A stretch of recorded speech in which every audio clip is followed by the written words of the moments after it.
आपको एक बार फिर लिए चलते हैं लखनऊ पंचायत आज तक में। सरकार तो काम सरकार का दिखाई दे रहा है और मैं तो कहूंगा कि काम बोल रहा है। ईमानदारी से कहें तो अब लग रहा है कि काम नीचे बोल रहा है। दूसरा, कार्य करने की पद्धति माननीय मोदी जी की, माननीय अमित शाह जी की और माननीय योगी जी की, हमारी पार्टी की, क्योंकि परफॉर्म करना है। लोगों की अपेक्षाएं हमारी सरकार से बहुत ज्यादा हैं और इसीलिए काम तो करना होगा। और 7 बजे से लेके और 2 बजे तक ये सरकार काम करती है। सुबह 7 बजे? बिल्कुल 7 बजे। देखें, कोई भी ऐसा मंत्री नहीं है जो 7 बजे जिसके घर पे लोग ना मिल रहे हों। 7 बजे लोगों से मिलना, उसके बाद फिर अपना बाकी जो अन्य है पूजा करना, काम करना, उसके बाद तुरंत फिर आप सचिवालय पहुंचते हैं। सचिवालय के बाद फिर तुरंत अपने अपने दफ्तरों में आप जाते हैं। उसके बाद मीटिंगों का दौर शुरू होता है और अभी तो प्रस्तुतिकरण समाप्त हो गया, अन्यथा प्रस्तुतिकरण होते थे हमारे 6 बजे से लेकर रात को 2 बजे तक। हर विभाग को देखना, बारीकी समझना, कहां गड्ढे हैं, गड्ढों को कैसे भरना है, आगे की योजना क्या है, 100 दिन की योजना बनाना। क्योंकि ये सरकार पहले दिन से, इस सरकार से आपको पूछना नहीं पड़ेगा कि सरकार रिपोर्ट कार्ड कब दे रही है। ये सरकार ने तय किया है कि सरकार 100 दिन के अंदर अपना रिपोर्ट कार्ड पेश करने वाली है। तो काम करना होगा, परफॉर्म करना होगा और इसीलिए जो केंद्र सरकार की काम करने की पद्धति है, उसी पद्धति का अनुसरण करते हुए आदित्यनाथ योगी जी की सरकार काम कर रही है। कितने घंटे? घंटों का आकलन तो आप करेंगे, आप तो तहकीकात भी करते हैं, तो इसलिए आप तहकीकात करिए कि हमारी सरकार कितने घंटे काम करती है। और हम तो परफॉर्म करेंगे और जनता की जो अपेक्षाएं हैं, समय रहते उन अपेक्षाओं पर खरे उतरेंगे। इस भावना के साथ हमारी सरकार काम कर रही है। महाना जी, कितने घंटे सर? आप लोग तो बहुत पुराने लोग हैं, लंबे वक्त से हैं, 35-35 साल। जैसा अभी बात हो रही थी कि आपने तो असेंबली को दफ्तर बना लिया, 7 बार से जीत कर आ रहे हैं। कितने घंटे? अगर 4 घंटे सोए नहीं तो 24 घंटे। 4 घंटे सोए नहीं तो 24 घंटे। क्योंकि जिस समय हम जहां कहीं भी होते हैं, जैसे श्रीकांत जी ने बोला कि हम हर समय अपने डिपार्टमेंट्स के बारे में, अपनी सरकार के बारे में, प्रदेश की जनमानस के बारे में सिर्फ 24/7 अगर हम कहेंगे यही सोचते हैं तो ये गलत नहीं होगा। क्योंकि जिस प्रकार का संदेश हमारे आदरणीय प्रधानमंत्री जी ने दिया और हमारे मुख्यमंत्री जी ने कहा कि हम मोदी जी के सपनों का उत्तर प्रदेश बनाना चाहते हैं, तो मोदी जी के सपनों का उत्तर प्रदेश बनाने के लिए अगर मैंने कहा कि सोना जरूरी ना हो तो हम 24 घंटे भी काम करने के लिए तैयार हैं। सूर्य प्रताप शाही जी। देखिए, समय की कोई सीमा नहीं है और जितनी जरूरत है प्रदेश को, हम लोगों को ऐसा आभास है कि पिछले 15 वर्षों में जो काम होना चाहिए था, जिन लोगों की उत्तर प्रदेश के भीतर सरकार रही है, उन लोगों ने वो काम नहीं किए और ठीक प्रकार से जनता के प्रति वो जागरूक और सतर्क नहीं रहे। जो संवेदना होनी चाहिए थी राज्य के प्रति, वो नहीं रही और उसकी वजह से स्थिति बहुत खराब रही है और जनता ने उन्हीं आकांक्षाओं पर हम लोगों को चुना है कि ये परिवर्तन करेंगे। और परिवर्तन के लिए जितना भी माननीय प्रधानमंत्री आदरणीय नरेंद्र मोदी जी ने भी कहा, आदरणीय अमित शाह जी ने भी कहा कि हम जो है अब की बार कुछ अलग करके दिखाएंगे, उत्तर प्रदेश को उत्तम प्रदेश बनाएंगे और इस नाते सभी मंत्री जितना अधिकतम हो सकता है वो अधिकतम जनता के बीच में उपलब्ध है। अधिकतम पर एक मुस्कुराहट दिख रही है, लेकिन आप घंटे नहीं। हमने सुना है योगी जी तो बहुत सुबह सुबह उठ जाते हैं, तो फिर सुबह से उनसे तो पहले उठना ही पड़ेगा, कम से कम उठने के साथ अगर फोन आ गया। हाँ भाई, वो योगी हैं, वो योगी हैं, हम लोग गृहस्थ भी हैं। तो गृहस्थों योगी के लिए तो दिन रात 24 घंटा एक ही होता है। जितनी आवश्यकता है, मैं समझता हूं कि हर मंत्री अधिकतम काम कर रहा है और अपने विभाग में भी परफॉर्मेंस देना चाहता है। साथ साथ में और जो कुछ हम लोगों ने स्वच्छता अभियान लिया हुआ है, बाकी जो है हमने पेयजल की व्यवस्था के संदर्भ में लिया है, सूखे के संकट से निपटने की बात कही है, तो हर क्षेत्रों में हमारे मंत्री विभिन्न प्रकार के आयामों पर भी काम कर रहे हैं। सुरेश आनंद। देश के यशस्वी प्रधानमंत्री आदरणीय मोदी जी ने जिस दिन कहा था कि मैं प्रधान सेवक हूं, तो मुझे लगता है उसी दिन से देश की राजनीति का कंसेप्ट बदल गया था और सब लोगों को उनसे प्रेरणा मिलती है। और यदि समय की मैं बात करूं तो समय कितना दे रहे हैं देखने के लिए भी समय नहीं मिल रहा है और लगातार सब लोग लगे हुए हैं। और 14 साल में जिस प्रकार उत्तर प्रदेश की हालत हुई है, उससे बाहर आने के लिए समय देना भी पड़ेगा, लगातार काम करना पड़ेगा, मेहनत करनी पड़ेगी और उसी दिशा में हम सब लोग आगे बढ़ रहे हैं।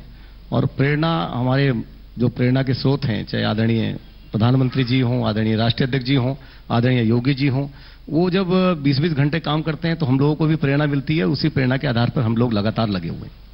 इससे पहले कि मैं तमाम मंत्रालयों पर, आपसे बिजली पर, आपसे उद्योग पर, आपसे कृषि पर, आपसे गन्ना किसानों पर बात करूं, ये औचक निरीक्षण वाला जो आपने सडन इंस्पेक्शन वाली एक प्रक्रिया शुरू की है योगी जी ने, उसमें एक से एक दिलचस्प किस्से सामने आते हैं।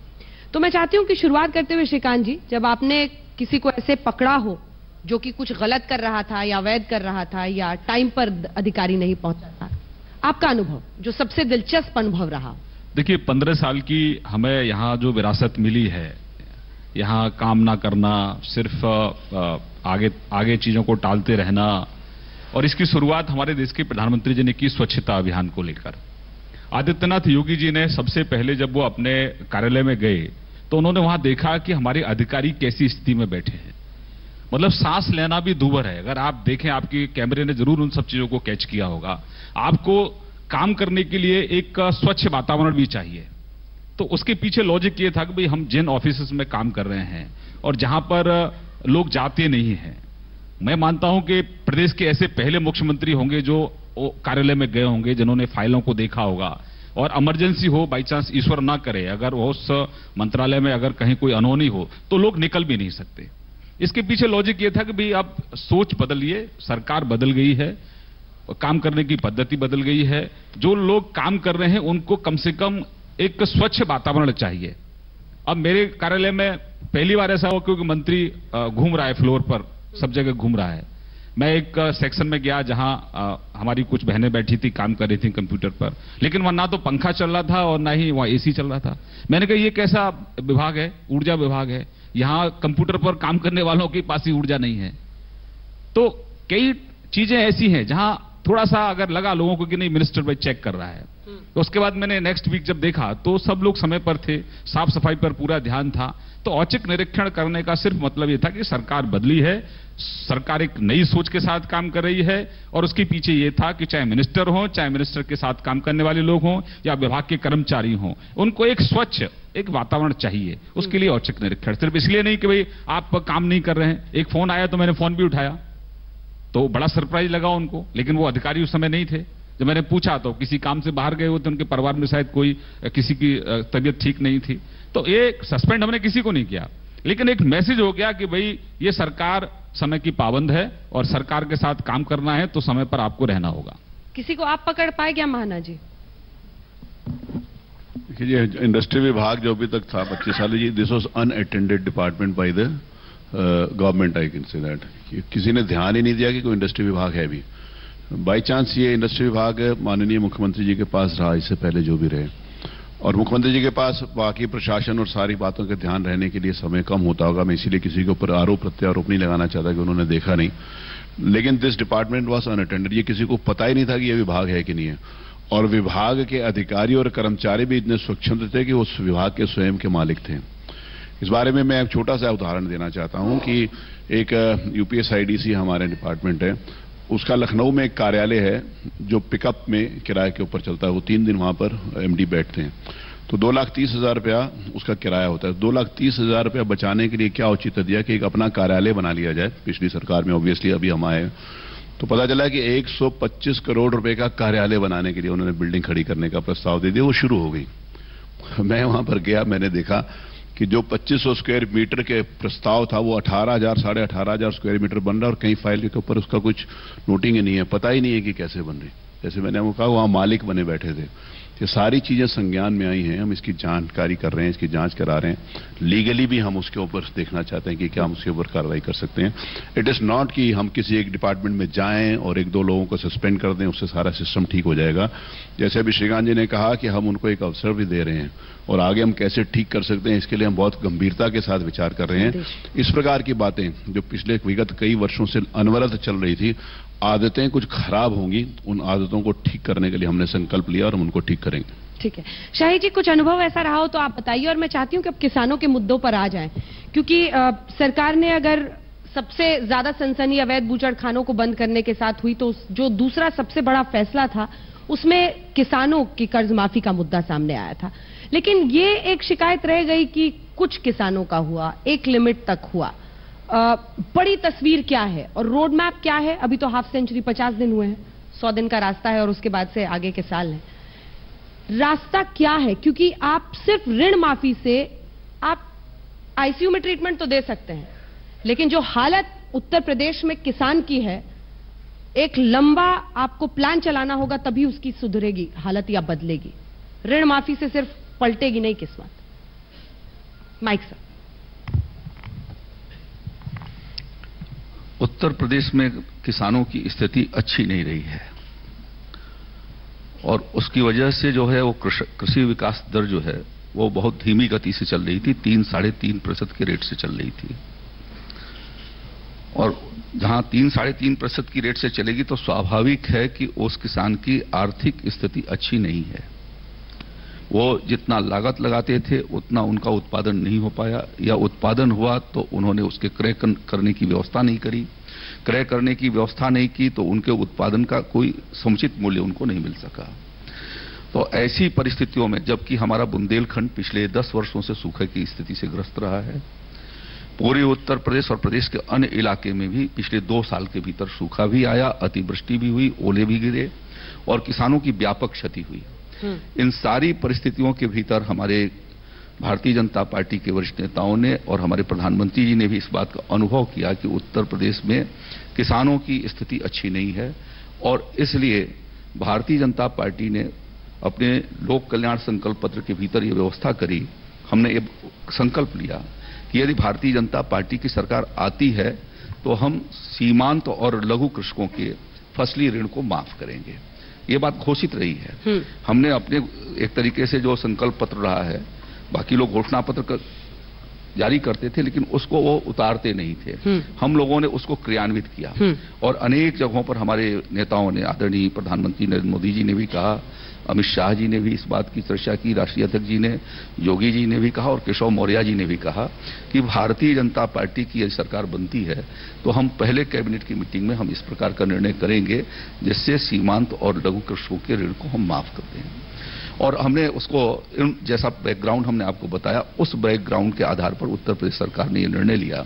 जो हमारी पहली मंत्रिपरिषद की बैठक हुई, उस मंत्रिपरिषद की बैठक में हमने ये तय किया कि हम उत्तर प्रदेश के सीमांत और लघु कृषकों के हम 1 लाख रुपए तक के कर्जे की माफी करते हैं। तो वो तो इंस्टेंट वाला एक कर दिया आपने। हाँ, वो तो कर दिया।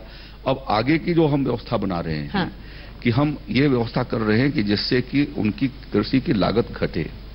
हम उसको अच्छा बीज उपलब्ध कराएंगे, कम केमिकल फर्टिलाइजर इस्तेमाल करके, और कैसे जो है वो जैविक फर्टिलाइजर का इस्तेमाल करके वो अपने खेती के उत्पादन को बढ़ा सकें, लागत को घटा सकें, और उत्पादित जो हमारा अन्न है उसकी समुचित कीमत मिल सके। इसकी भी एक दूसरी जो कैबिनेट हुई उसके भीतर हम लोगों ने ये तय किया कि उत्तर प्रदेश में इस साल रिकॉर्ड गेहूं का उत्पादन हुआ है। देश में हम नंबर 1 पर हैं और उत्तर प्रदेश के भीतर भी इस वर्ष सबसे ज्यादा गेहूं की पैदावार हुई। ये तो 50 दिन में नहीं हुआ होगा। हाँ, वो 50 दिन में नहीं हुआ, उसके लिए मौसम ने भी बहुत साथ दिया है। और उत्तर प्रदेश की खेती बहुत मौसमी आधार पर भी निर्धारित होती है। तो एक दूसरा जो फैसला किया, हम लोगों ने कहा था कि उनकी आर्थिक स्थिति को संभालने के लिए हम अगले साल में 2022 तक उनकी आय को दूना करेंगे। तो आय को दूना करने के लिए जरूरी यह था कि हम उनके जो उत्पादन है उनकी हम खरीद की ठीक प्रकार से व्यवस्था करें। तो पिछले वर्षों का अनुभव यह रहा है कि गेहूं के क्रय केंद्र नहीं चलाए गए, धान के क्रय केंद्र नहीं चलाए गए, किसानों को औने पौने दामों पर जो है उनको अपने फसलों को बेचना पड़ा, और बीच में बिचौलिए और कुछ दलाल किस्म के लोगों ने उनका शोषण किया। इसलिए राज्य सरकार ने इस बात का फैसला किया, आदरणीय योगी आदित्यनाथ जी के नेतृत्व में हम लोगों ने बैठ करके फैसला किया कि हम उत्तर प्रदेश में 80 लाख मेट्रिक टन गेहूं की खरीद करेंगे। और 80 लाख मेट्रिक टन में मुझे इस बात को बताने में प्रसन्नता हो रही है कि हम इस समय 16 से लेकर के 18 लाख मेट्रिक टन की खरीद कर चुके हैं। पिछले साल कुल खरीद ही जो है वो 14 लाख 15 लाख मेट्रिक टन के भीतर हुई थी। तो हमने एक ये व्यवस्था बनाई है उनके मार्केटिंग की व्यवस्था, कि जो केंद्र सरकार द्वारा निर्धारित जो परामर्शित गेहूं का मूल्य है उससे कम कीमत पर किसान को बेचना न पड़े, बाजार उससे ऊपर उठे, इसलिए हमने उसकी व्यवस्था की है। इसी तरीके से हमने आलू के किसानों के लिए 1 लाख मीट्रिक टन आलू खरीद का फैसला किया और जो आलू की रेट 280 से लेकर के 320 रुपए कुंटल के बीच में था, आज वो बढ़ करके 550 से 550 रुपए कुंटल तक पहुंचा।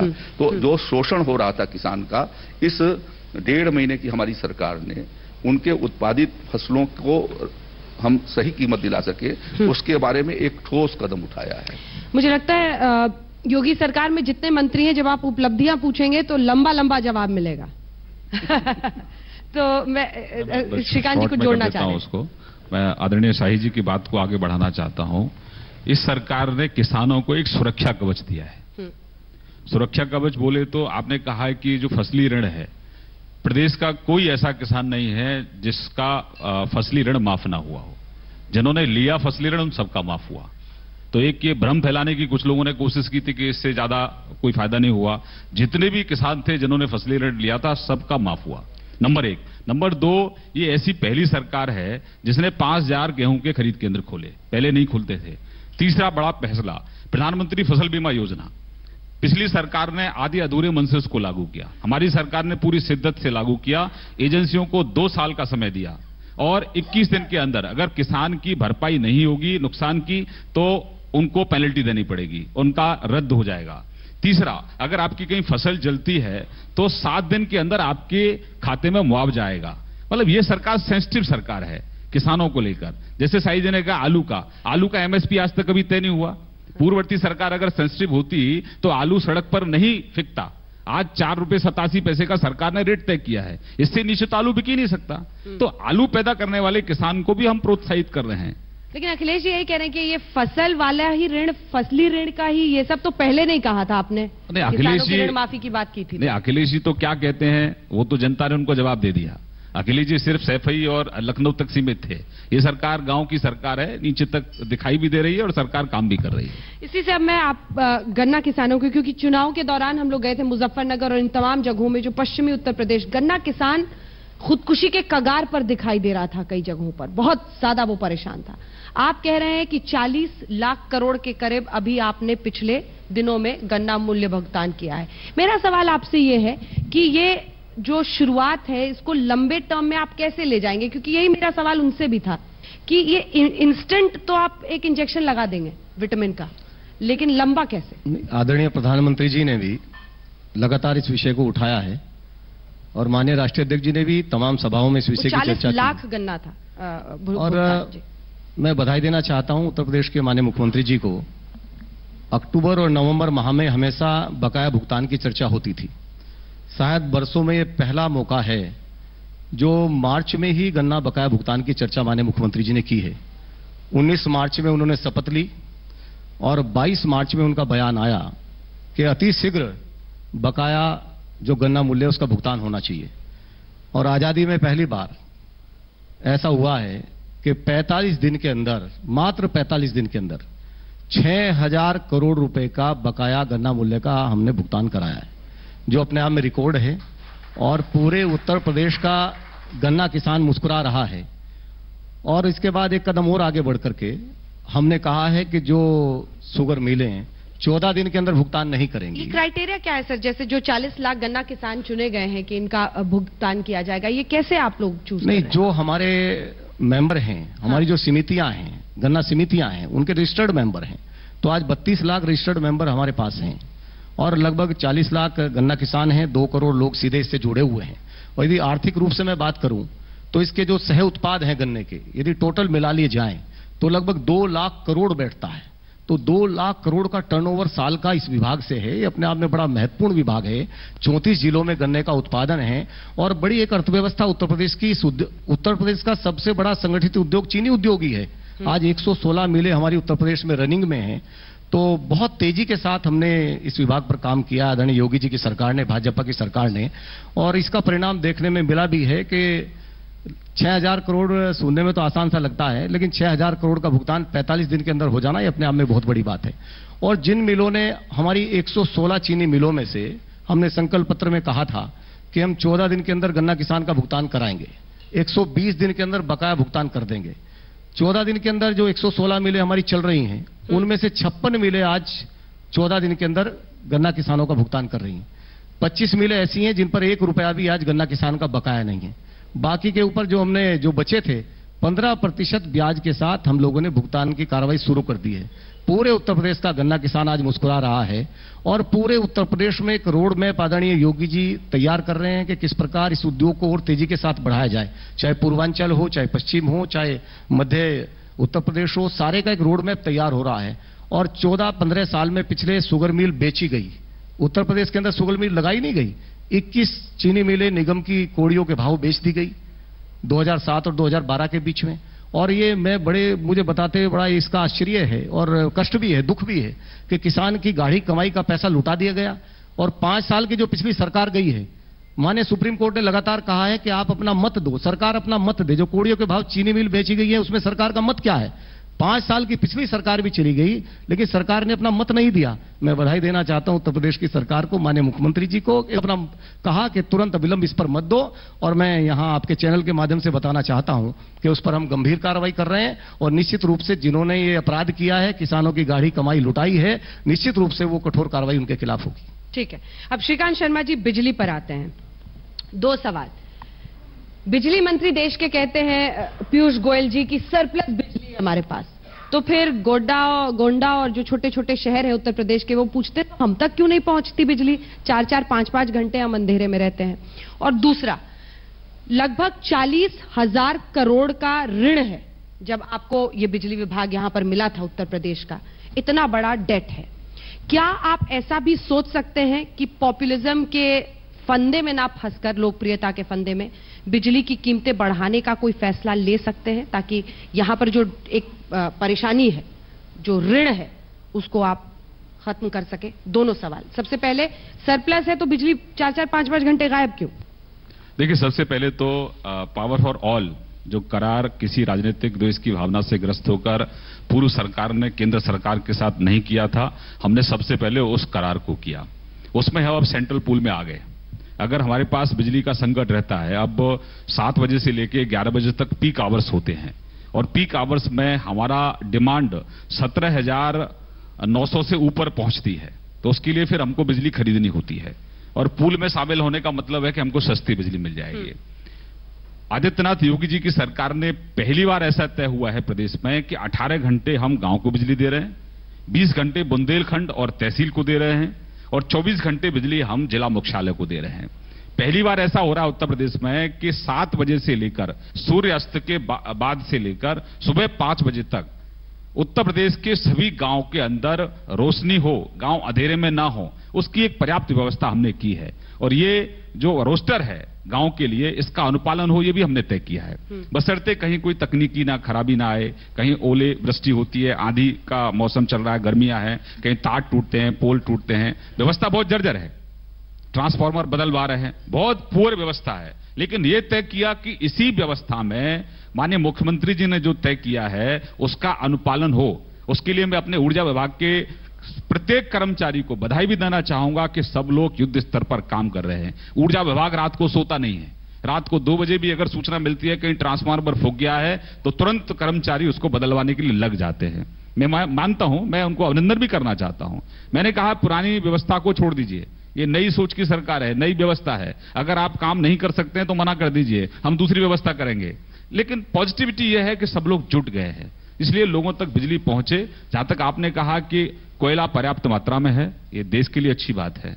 बिजली सरप्लस है, ये देश के लिए अच्छी बात है। लेकिन राज्यों को उसके लिए अपने आप को मजबूत करना होगा, इंफ्रास्ट्रक्चर आपको उस तरीके से डेवलप करना होगा। और इसीलिए हमने तय किया है, देश के प्रधानमंत्री जी ने जो कहा है कि 19 से पहले उत्तर प्रदेश के हर गांव में, हर खेत पर सस्ती बिजली पहुंचे, उसके लिए हमने अभी से इनिशिएटिव्स लेना शुरू कर दिए हैं। युद्ध स्तर पर हम लोग काम कर रहे हैं। लेकिन बिजली विभाग अगर ऋण में है, 40,000 करोड़ जैसा ऋण है, तो कैसे होगा ये? क्या आप बिजली की कीमतें बढ़ा सकते हैं? कोई ऐसा फैसला ले सकते हैं? देखिए, मुझे लगता है कि एक तो ये आंकड़ा जो है 15,000 करोड़ का हमको घाटा चल रहा है, नंबर 1। नंबर 2, अभी इस विभाग में बहुत अनियमितताएं हमको सामने आई। मैं ग्रामीण अंचल से आता हूं और मैं इस विभाग में मंत्री की तरह काम नहीं करता हूं। मैं एक साधारण परिवार में जो उपभोक्ता है, एक साधारण उपभोक्ता की तरह मैं काम करता हूं।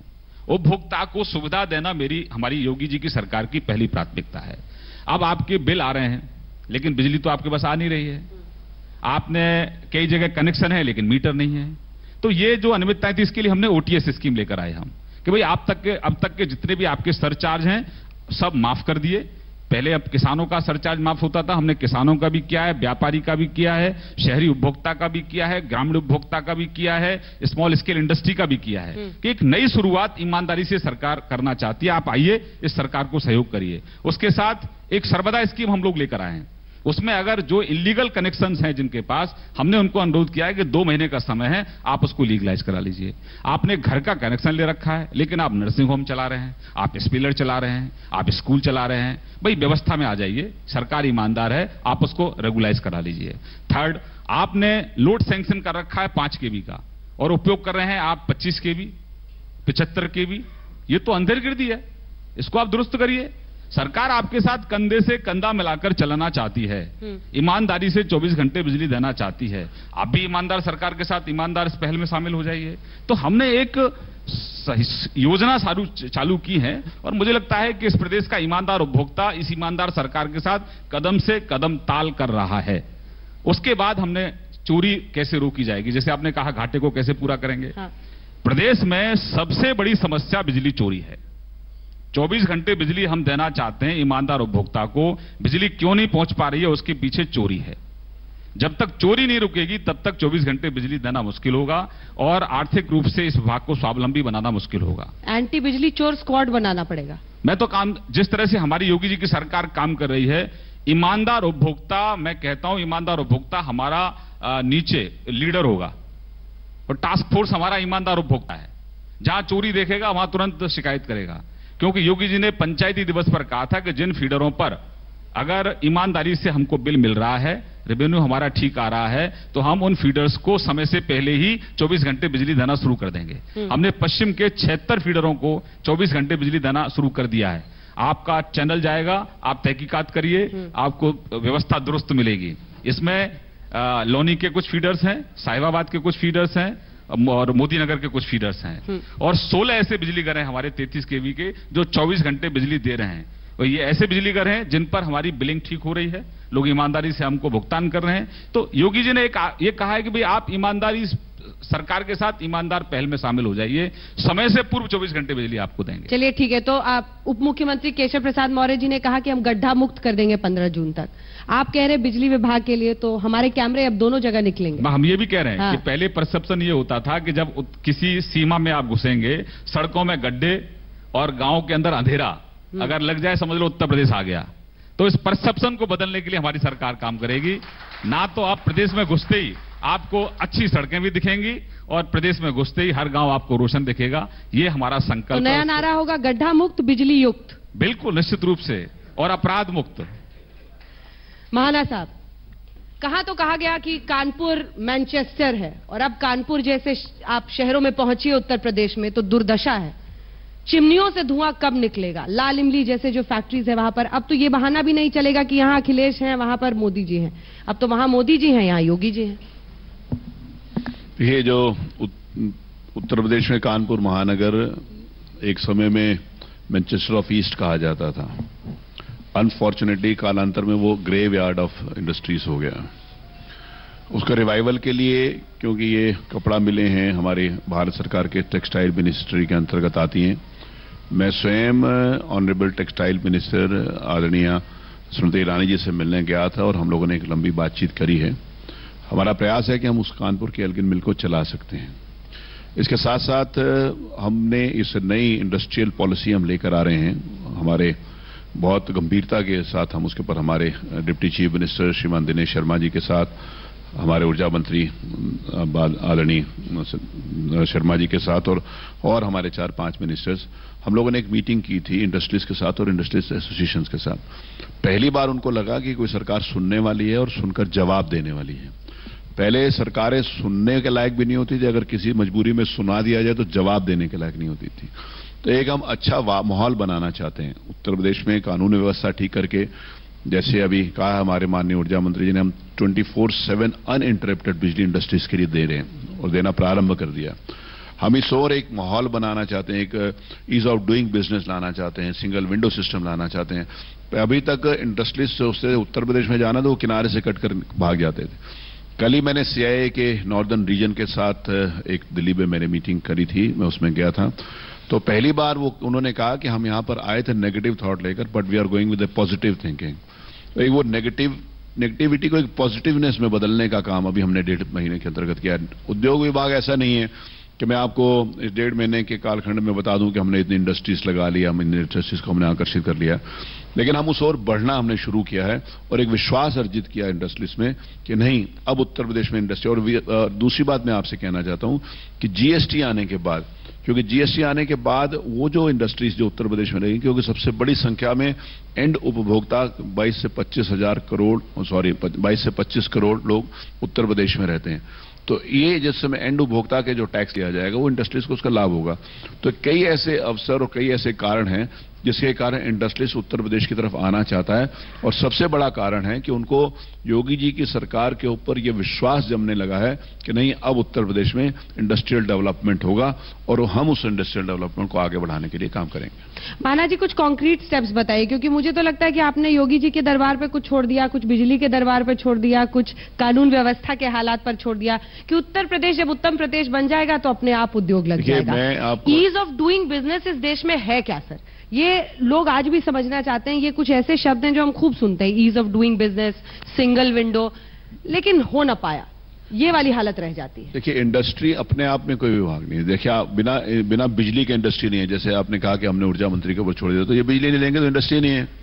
कानून व्यवस्था अगर सही नहीं होगी तो इंडस्ट्री से आना नहीं चाहेगा। ये सारे इंडस्ट्री विभाग, इन सब विभागों का मिला जुला जिस समय एक स्थान के ऊपर लेकर आएंगे, सारे विभाग खड़े होंगे, तभी हम इंडस्ट्री को आगे बढ़ा पाएंगे। ईज ऑफ डूइंग बिजनेस के लिए मैं आपको ये बताना चाहता हूं कि अभी हमारे पास इसी 15-20 दिन के अंदर हमारे पास कुछ इंडस्ट्रिस्ट है। तो मैंने अपने प्रिंसिपल सेक्रेटरी से ये अपेक्षा करी कि वो इंडस्ट्रीज को फोन करके खुद बुलाएं। मतलब पहले इंडस्ट्रियलिस्ट किसी जॉइंट सेक्रेटरी लेवल के आदमी को तो मिल नहीं सकते थे, प्रिंसिपल सेक्रेटरी तो बहुत बड़ी बात होती थी। हमने इस व्यवस्था के अंतर्गत हमारे प्रिंसिपल सेक्रेटरी ने जिस समय उनको फोन किया तो उनको बड़ा आश्चर्य हो रहा था, प्रिंसिपल सेक्रेटरी भी बुला सकते हैं क्या हमारे को इंडस्ट्री लगाने के लिए? ये अपने आप में उनके लिए बड़े आश्चर्य की बात थी। हमारे प्रिंसिपल सेक्रेटरी ने उनको बुलाकर उनसे सारी बातचीत करी। देखिए, मैं जैसे आया I told you, it is not overnight, industry is not overnight कि हम आपको कहें कि हमने कहीं पर इंस्पेक्शन करी तो इंडस्ट्री बंद थी तो हमने अगले के दिन उसको चालू कराने की व्यवस्था कर दी। इंडस्ट्री को बनाने के लिए एक माहौल की जरूरत है। ईज ऑफ डूइंग बिजनेस की जहां आप बात करते हैं, इसी को ईज ऑफ डूइंग बिजनेस कहते हैं कि हमने उनको बोला कि जो इंडस्ट्रीज के नक्शे 3-3, 4-4, 6-6 महीने से पड़े वो पास नहीं हो सकते।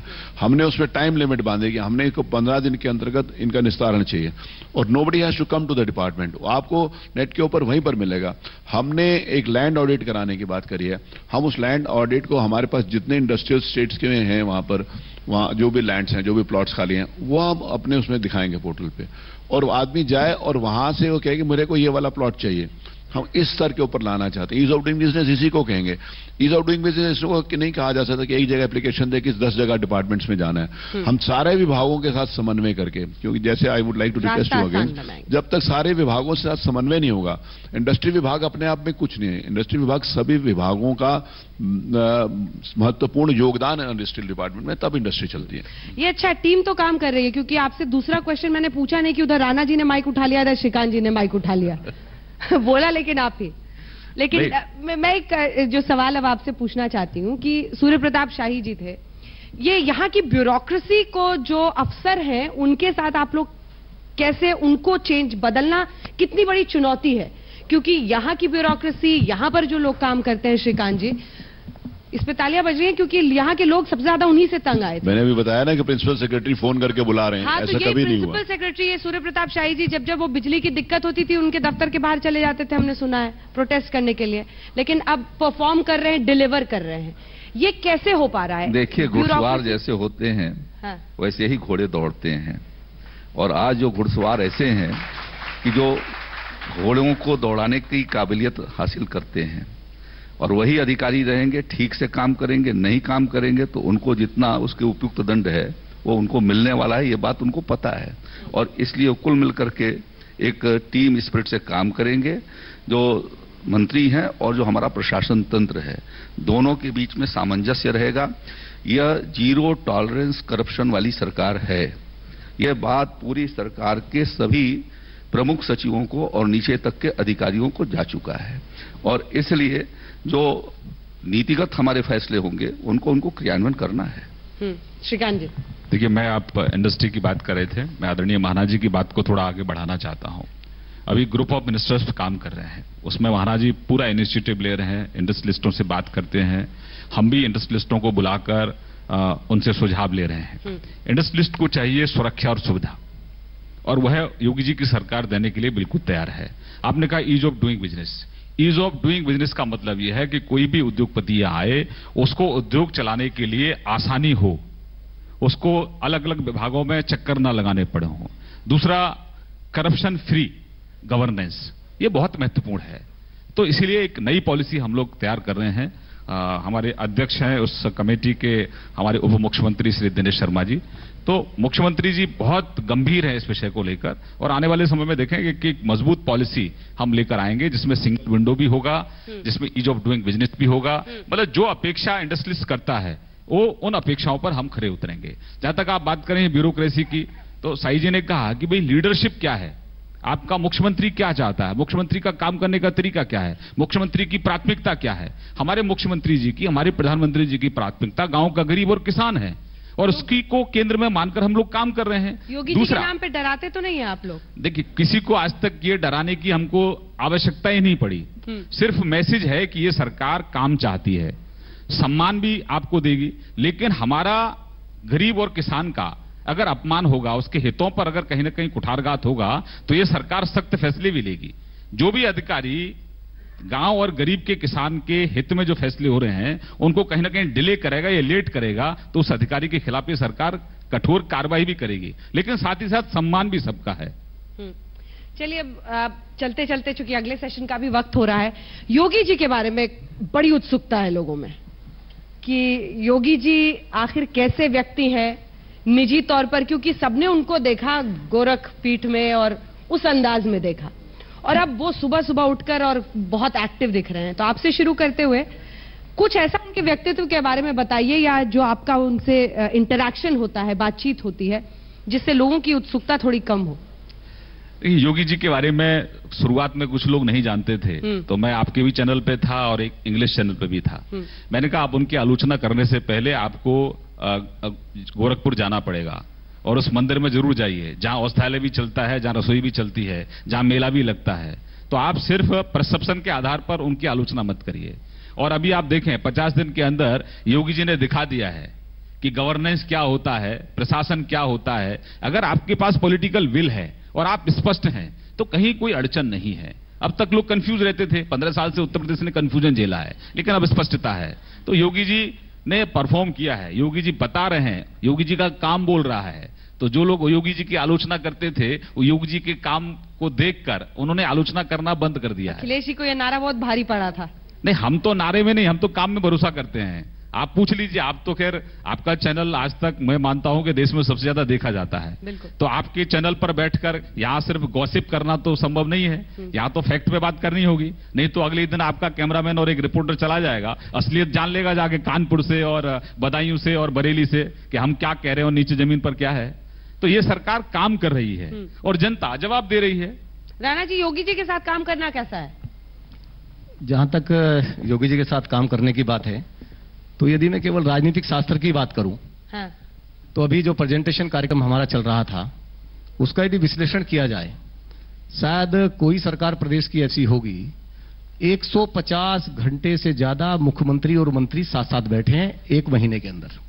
ये अपने आप में अद्वितीय प्रयोग है। 150 घंटे लगातार साथ बैठना, विभिन्न विषयों पर चर्चा करना, सारे विभागों पर चर्चा करना, और सारे मंत्री साथ बैठे हैं। एक विभाग की, श्रीकांत जी के विभाग की चर्चा हो रही है, तो गन्ना विभाग भी वहां बैठा हुआ है, कृषि विभाग भी बैठा है, औद्योगिक विकास भी बैठा है। सारे विभागों पर सबका एक्सपर्टाइज हो जाए, इसलिए लगातार सबको बैठा करके जिस प्रकार उन्होंने एक टीम भावना को जन्म दिया है, और 150 घंटे 30 दिन में साथ हम लोग बैठे हैं, तो ये निश्चित रूप से उनकी कार्यशैली है। मैंने लोकसभा में, आपने लगातार दिखाया भी है, और लोकसभा का उनका जो बोलने का मैंने पूरा अध्ययन किया है, और जिस प्रकार उन्होंने संवेदनशील मुद्दे उठाए हैं, गोरखपुर का चाहे वो बुखार का मामला हो। मंत्री बनने के साथ आपने सारे भाषण सुन डाले उनके? नहीं, मैं संसद में जब बोला, जो प्रेरणादायी लोग हैं उनके प्रेरणा को देखना भी पड़ता है, सुनना भी पड़ता है। आदरणीय मोदी जी का, आदरणीय योगी जी का, राष्ट्रीय अध्यक्ष जी का हम लगातार भाषण सुनते भी हैं, जब भी समय मिलता है सुनते हैं, उसमें से कुछ निकालते हैं। तो मैंने देखा जिस तरह संवेदनशील है वो, और किस तरह से तमाम छोटे छोटे बिंदुओं को छूते हैं। और उत्तर प्रदेश में भी छोटे से लेकर बड़े तक सारे बिंदुओं को थोड़े से ही समय में छू दिया। और आज तो एक आदर्श सरकार के रूप में थोड़े ही समय में योगी जी की सरकार आई है, और मैं कहता हूं भारत नहीं, दुनिया में आज इस सरकार की चर्चा हो रही है और लगातार उनकी कार्यशैली की चर्चा हो रही है। और हम लोगों को तो बड़ा सौभाग्य मिला है कि ऐसे मुख्यमंत्री के साथ काम करने का मौका मिल रहा है। शाही जी, योगी जी को समझ गए? योगी जी के पास पिछले 20 सालों से संसदीय अनुभव है। वो ऐसे प्रतिनिधि हैं जो लगातार 5 वर्षों से 5 कार्यकाल से गोरखपुर से चुने जाते हैं संसद के लिए, और हर बार उनका रिकॉर्ड जो है वोट बढ़ते रहे हैं। तो स्वाभाविक रूप से है कि उनका जनता के साथ काम करने की जो शैली रही है, उस शैली की वजह से जनता में वो लोकप्रिय रहे हैं। जैसा श्रीकांत जी ने बताया कि उनके पास अनेक शिक्षण संस्थाएं हैं। गोरखनाथ पीठ जैसा, एक गोरक्षपीठ जैसा बड़ा सा संस्था है जहां लाखों की संख्या में श्रद्धालु आते हैं।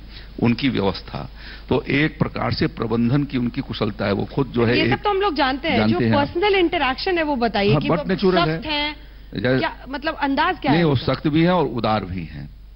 जहां शक्ति की जरूरत है वहां शक्ति दिखाते हैं, जहां उदारता की जरूरत है वहां उदारता दिखाते हैं।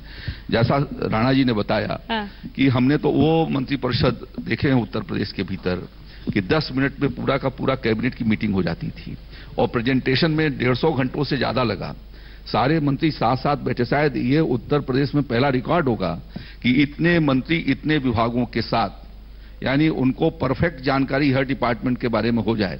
हमारे में से हर कोई मंत्री सभी विभागों के बारे में बराबर की जानकारी रखता है। यह सिर्फ 1.5 महीने के भीतर योगी जी ने हमारे सभी मंत्रियों को इस तरीके से तैयार कर दिया। यह शायद कार्यकुशलता की एक बहुत बहुत बड़ी उपलब्धि है। और एक लाइन में कहूं, हाँ बिल्कुल, वही मैं सोच रही थी कि टीवी के स्पेशलिस्ट तो श्रीकांत शर्मा जी है, जो दिल्ली से आप लोगों ने लखनऊ में बुला लिया। योगी जी को काम पसंद है। यूपी में अब काम पसंद है योगी जी को? योगी जी को काम पसंद है। आपने कहा उनको उनका कार्यशैली क्या है? योगी जी को काम पसंद है। योगी जी एक निर्मल हृदय व्यक्ति है। मैं इस बात का प्रमाण के साथ कहना चाहता हूं कि जिस समय हम उनसे बातचीत करते हैं तो उनकी सोच उस व्यक्ति के लिए जो विकास की अंतिम व्यक्ति की जो परिकल्पना पंडित दीनदयाल उपाध्याय जी ने जी थी, उन्होंने कहा कि ऐसे लोग जो मेंटली रिटार्डेड होते हैं कुछ शहरों पर घूमते हैं, उनकी संख्या बहुत कम होती होगी, लेकिन उनके बारे में भी उन्होंने चिंता की कि इनको हम कैसे शेल्टर होम दे सकते हैं। ये उनके मन की बात है। आपने पूछा व्यक्तिगत योगी जी कैसे हैं, तो उनका जनरली इस प्रकार के वहां पर अगर किसी शहर में 10, 20, 5, 7, 10 लोग होंगे, उनके बारे में किसी का ध्यान ही नहीं गया होगा। उनका ध्यान वहां तक है, ये उनकी सोच है। और जिस समय हम लोग बातचीत करते हैं और कोई ऐसे अवसर आते हैं जिसमें मनोविनोद के हो तो खूब खुलकर हंसते भी हैं, मस्ती भी करते हैं। मतलब काम के प्रति सख्त और हृदय से मुलायम, ये दोनों चीजें अगर हम कंबाइंड रूप से कहें। हमसे मेरे से किसी एक व्यक्ति ने पूछा कि योगी जी बहुत सख्त है, हमने कहा खूब सख्त हैं, तो उन्होंने कहा मुस्कुराते हैं, मैंने कहा मुस्कुराते नहीं है, ठाका लगाकर हंसते हैं। और सही बात मैं बता रहा हूं, ये बात हम सब लोग क्योंकि वहां पर उनके साथ बैठने का अवसर मिला, तो उसके साथ भी वो पूरे के पूरे ही वो एंजॉय करते हैं अपने काम को।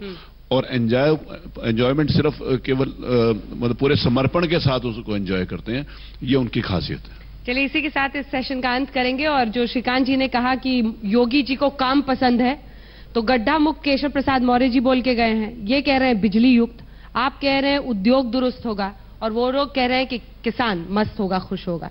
इसी उम्मीद के साथ कि फिर रिपोर्ट कार्ड जब सामने आए तो हम लोग आपसे बातचीत करेंगे। बहुत बहुत शुक्रिया आप चारों का हमारे साथ इस सेशन में शामिल।